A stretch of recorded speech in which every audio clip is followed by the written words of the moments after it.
Bismillahirrahmanirrahim. Assalamualaikum warahmatullahi wabarakatuh. Allahumma sholli ala Muhammadin abdika wan nabiyyika wa rasulika nabiyil ummi. Berjumpa lagi di Ahli Sholawat. Sahabat-sahabatku pecinta sholawat, semoga dengan menyimak video ini Anda semua mendapatkan amalan-amalan yang bermanfaat dan menambah pengetahuan sahabat semua. Semoga video ini juga bisa menghibur sahabat sekalian. Selamat datang di cerita baru kami. Yang akan kami tayangkan ini adalah tentang cerita-cerita Islami, yang mana kali ini kami akan menceritakan tentang kisah seorang sahabat Rasulullah SAW. Untuk bisa menambah ilmu pengetahuan kita lebih dalam lagi tentang Islam dan tentang para ahlul bait dan para sahabat, marilah simak video ini sampai selesai. Sebelum kami lanjutkan, silakan tekan dulu tombol like-nya agar tidak lupa, dan jangan lupa tekan juga tombol subscribe-nya dan nyalakan juga tombol loncengnya agar bisa selalu mendapatkan notifikasi terbaru setiap harinya dari kami. Dan apabila ada di akhir video ini ada kritik dan masukan, saran atau komentar, silakan tulis di kolom komentar dan kami dengan senang hati akan menjawabnya.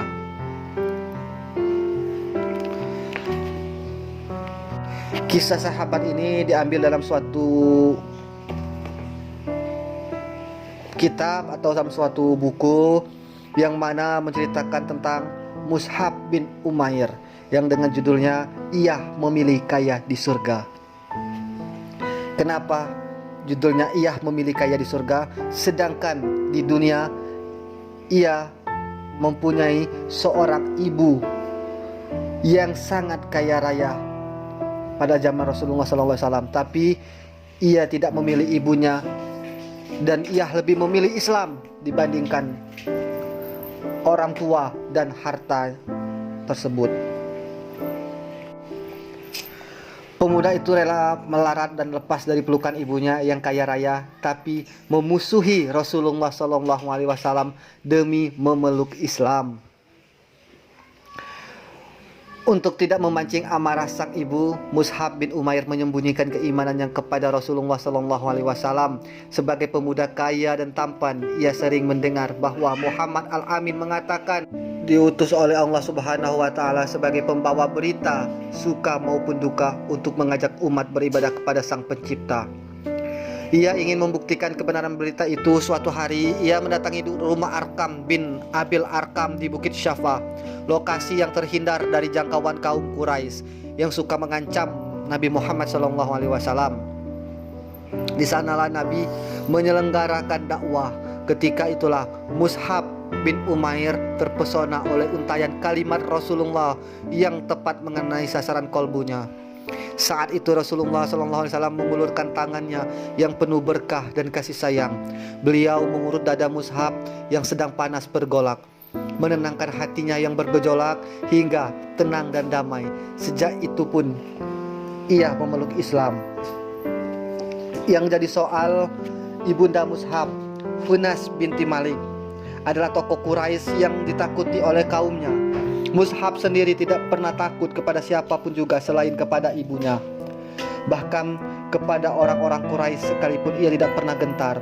Tetapi ia tidak pernah berpikir bakal berselisih dengan ibundanya.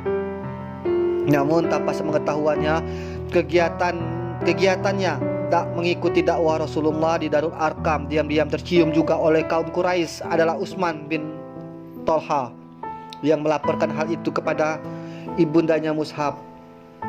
Ia melihat Mus'ab memasuki Darul Arkam, bahkan juga pernah melihat Mus'ab sholat. Maka Mus'ab pun dipanggillah oleh ibunya dan disidang di hadapan warga Quraisy. Sekalian basa, Mus'ab malah melantunkan ayat-ayat suci yang telah mengisi batinnya itu. Bahkan ia juga sempat menguraikan secara panjang lebar ajaran Islam dengan kata-kata lantang dan penuh percaya diri. Tapi hati sang ibu masih terbungkus gengsi dan emosi yang meluap.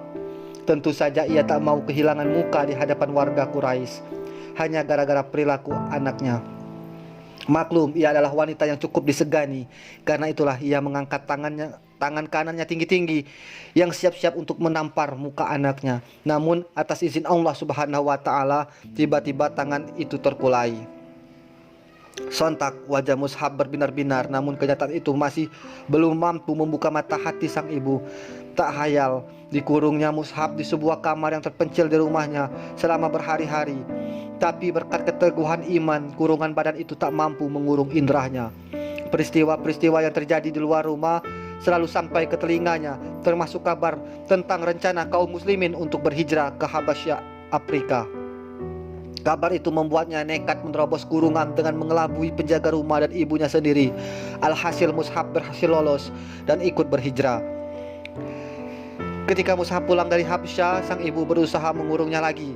Saat itulah Mus'hab bersumpah akan membunuh orang-orang suruhan ibunya jika rencana itu dilakukan. Ia ingin menunjukkan kepada ibunya tentang kebulatan hatinya memeluk Islam. Melihat gelagat itu, sang ibu menghentikan semua jatah yang selama ini ia berikan kepada anaknya itu. Bahkan perempuan tersebut juga tidak sudi gandumnya dimakan oleh orang-orang yang mengingkari Lata dan Uzza. Meski dia anak kandungnya sendiri, tapi sejak itu Mus'hab mengucapkan selamat berpisah kepada ibunya. "Pergilah sesuka hatimu, aku bukan ibumu lagi," teriak Hunas binti Malik. "Wahai ibunda, saya telah menyampaikan nasihat dan sesungguhnya saya kasihan kepada ibunda," ujar Mus'hab. "Karena itu saksikanlah bahwa tiada Tuhan melainkan Allah dan Muhammad adalah utusan Allah." Namun dengan lantang ibunya berteriak, "Demi bintang-bintang di langit, sekali-kali aku tak akan masuk ke dalam agamamu itu. Otakku bisa jadi rusak dan buah pikiranku tak akan diperhatikan orang lagi." Al-Kisah, bergabunglah Mus'hab dengan kaum muslimin. Ia menjadi salah seorang sahabat yang dipercaya oleh Nabi. Maka meski banyak sahabat yang lebih senior, Nabi memilih Mus'hab yang masih muda untuk mempersiapkan penyambutan kedatangan beliau ke Madinah ketika Nabi merencanakan berhijrah. Pilihan itu tentu bukan tanpa alasan. Ketika Nabi dan rombongan kaum muhajirin sampai di Madinah, jumlah kaum muslimin kala itu masih sangat sedikit. Namun dalam hitungan bulan, jumlah tersebut meningkat tajam. Itu karena kepribadian Mus'hab yang jujur dan zuhud, serta kesungguhannya mengemban tugas Nabi yang dipercayakan kepadanya. Bahkan ketika kaum Ansor mengirim utusan kepada Nabi di Mekah, pemimpin perutusan itu juga dipercayakan kepada Mus'hab. Bersama As'ad bin Zarara yang asli Madinah, Mus'hab berkeliling kota menemui sejumlah tokoh kabilah, menghadiri beberapa pertemuan. Ia bahkan bertamu dari rumah ke rumah penduduk. Ketika itulah ia berhasil mengungguli Usaid bin Hudlair, kepala kabilah Abdul Ashar, yang berusaha membunuhnya dalam sebuah duel yang sangat seru. Maka tak lama kemudian berduyun-duyunlah tokoh-tokoh masyarakat Madinah memeluk Islam, seperti Sa'ad bin Mu'az, Sa'ad bin Ubadah, dan lain sebagainya. "Kalau mereka sudah masuk Islam, apalagi yang kita tunggu?" kata seorang warga Madinah. "Mari kita bertemu Mus'hab," kata orang. Kebenaran itu terpancar dari celah-celah giginya.